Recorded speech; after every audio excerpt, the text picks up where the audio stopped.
Mobile users are not mini desktop users.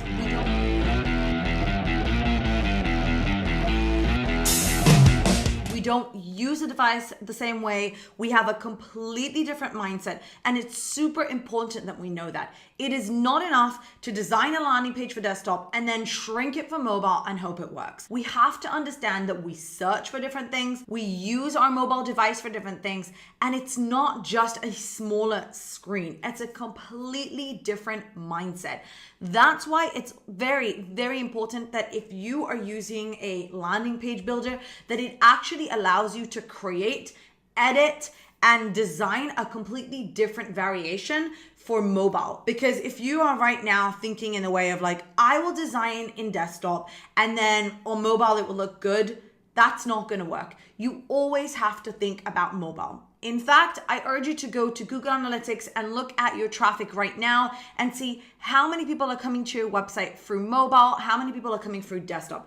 Chances are most people are coming from mobile. And I would urge you to start switching the way you create landing pages and start creating them on mobile and then adapting them for desktop. Let's talk about some rules and tips and ideas on how to create high converting mobile landing pages. First off, let's make something super clear.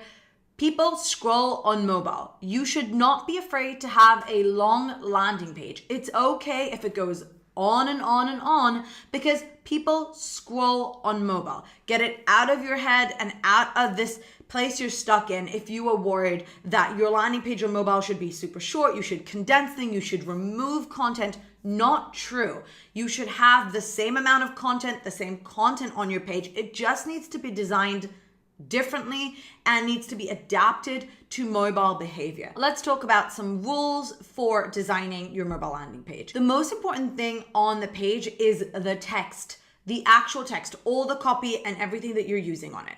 So what you want to make sure is that all the backgrounds, the colors, the images that you're using are supporting that text. You see, what happens is that when we design for desktop, we have this beautiful, wonderful background, colorful, maybe there's all sorts of people and images and screenshots of your product. And then when you condense it into mobile, it becomes an obstruction. It makes it super hard to read the text and it becomes almost impossible to read because essentially what you have is everything condensed into that tiny screen. And now all the colors, all the images, and the text is on top of each other. But there are different ways you can go about it, and I'll give you some ideas in a minute. But one thing you want to make sure about the text is that whatever the background, it allows you to actually read the content. Another thing you want to consider is the font size.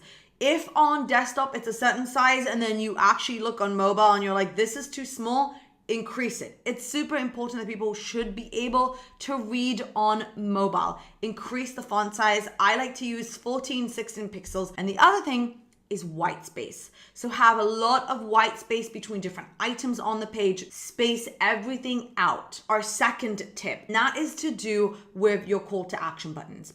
The thing is that we usually hold our phones in one hand and then use our thumb to actually scroll. And you have to remember that if you have items that are too condensed with each other, people are going to be clicking on the wrong thing. There is nothing more frustrating than trying to tap on a button to convert or to reach out to someone and accidentally tapping the wrong button, which actually brings up the fact that you have to make sure you only have one call to action in a section. Because if you have too many, people are going to be tapping the wrong thing, they're going to get frustrated and they're going to bounce. So white space is crucial, and also consider increasing the size of that button so that it's easier for a person with any size thumb to actually tap on that button. So again, let's review this. We want more space between the different items. We want to have bigger call to action buttons, and we want to make sure that we only have one in each section so people aren't accidentally tapping on the wrong thing. So we've spoken about text and the importance of highlighting it and making it readable and looking at those backgrounds and making sure that they're not disrupting reading. We've talked about white space. We've spoken about the buttons and how they're important. Now I want to talk to you about images. Images are crucial on mobile. And I know that most of the people that I've spoken to struggle with identifying what kind of images they should be using on mobile, and how to actually use them and place them on the page when they are designing that mobile landing page. So there's a few rules that you want to follow when it comes to mobile images.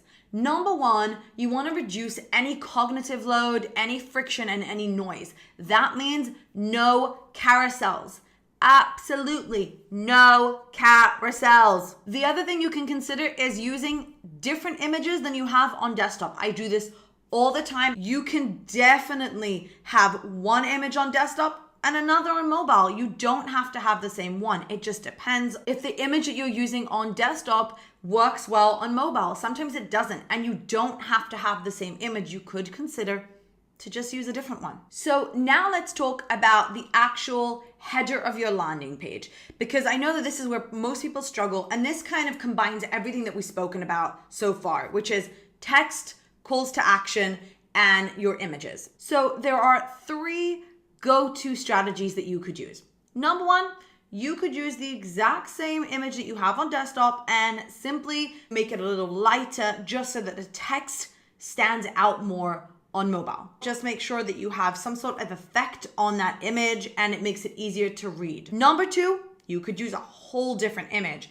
On the income engine waitlist landing page. So this is a landing page that essentially allows people to sign up for a wait list for my program. I have one image on desktop and one image on mobile. So on desktop, you can see that there's me as the hero image, and on mobile, I have eliminated it because it just didn't work, and I used a different image, which essentially is a keyboard. The third option that you could use is actually placing the image on top and having the text below it. That's exactly what we did for Power Up Toys, one of our clients. Essentially on desktop, we have the copy on the hero image, but on mobile, it looked terrible. So we placed the image above and the copy below. If you're worried about the image taking the whole page, just remember 2 things. Number 1, people scroll. Number 2, you could always crop the image a little and show a bit of the copy at the top so that people know that there's copy coming, and that way they'll start scrolling. So any of those could be your go-to strategies when it comes to the placement of the image and the copy in your header section. Now, there's another option that you could use, which isn't to do it so much with images, but about call to action buttons. So Monday actually has a completely different call to action system on desktop and on mobile. So I visited their landing page, and on desktop, they have multiple selections. So you can essentially choose what you want to sign up for. But on mobile, they, I guess, understood that that wouldn't work, so they replaced it with a simple sign up button. So this is a great example of understanding how your mobile visitors behave, what they're looking for, and how to adapt your mobile landing page for them. And this is super critical because maybe on mobile, people want to do different things. Maybe they're just researching and they'll convert later on desktop, or maybe they just want to do some things and explore that they can't do on desktop, or they're just commuting and they're just trying to figure out stuff. So it's just important to really understand how your mobile visitors behave and then adapt that call to action for them. Now, let's talk about including specific mobile elements and plugins for mobile behavior on your mobile landing page. There are 3 elements that I've tested time and time again that have always worked for me on mobile landing pages that do not exist on desktop. So number 1 is the click to call button. If you are an operation that allows people to contact you and call you,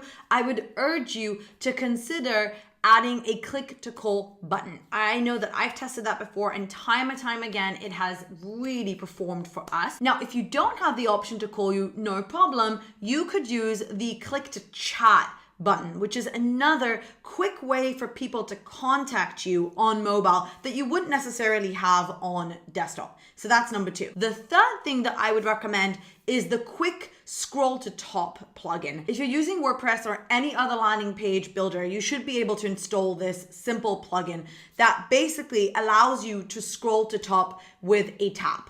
Meaning that for those people who are scrolling on mobile, they could literally just click a button or an arrow and immediately go all the way up to the top of the page. And that just helps people who have probably been scrolling for a while reading your copy. Okay, so that's it for me today about mobile landing pages. Here's what we actually discussed and the things I really hope you take away from this video today. Number one, it is not enough to create a landing page for desktop and hope it will work on mobile. You have to pay careful attention and work on your mobile landing pages.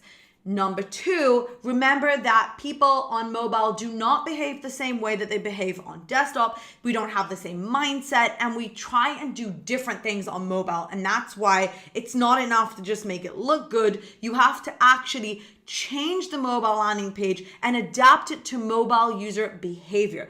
Go to Google Analytics, use heat maps, look at how people are behaving on mobile and adapt that behavior. If you need, include plugins, include the different sections that are missing for people who are behaving differently on mobile. And lastly, there are three key important elements you have to take care of on your mobile landing page. And that is your image, your call to action button, and the text.